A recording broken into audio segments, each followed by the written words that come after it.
नमस्कार, मी कावेरी देसाई. आपण पाहत आहात मावळ परिसर न्यूज. देवरोड येथे 25 तारखेला बौद्ध अनुयायी यांच्याकडून मोठ्या उत्साहात आनंदाच्या वातावरणात धम्मा दिवस साजरा करण्यात येतो.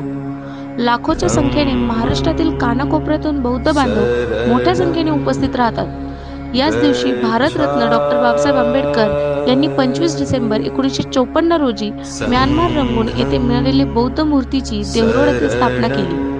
आज या सोहळ्यास एकूण 70 वर्ष पूर्ण होत आहेत. यात स्थापना केलेल्या मूर्तीस मानवंदना देण्यासाठी लाखोंच्या संख्येने बौद्ध अनुयायी आपली उपस्थिती दर्शवतात. या दिवशी देवरोड येथे उत्सवाच्या स्वरूपात प्राप्त होते. विविध प्रकारच्या दुकानांची मांडणी करण्यात येते.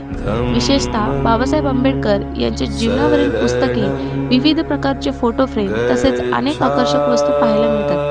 यातच अनेक पक्षांचे पदाधिकारी, कार्यकर्ते आपापले सभा मंडप उभारून आपापल्या पद्धतीने मानवंदना देत असतात. त्याचप्रमाणे इतर संघटनेच्या वतीने भोजनाची व्यवस्था देखील केली जाते. मावळ परिसर न्यूज या यूट्यूब चॅनलला सबस्क्राईब करा, लाईक करा, शेअर करा व बेल आयकॉनवर प्रेस करा. धन्यवाद.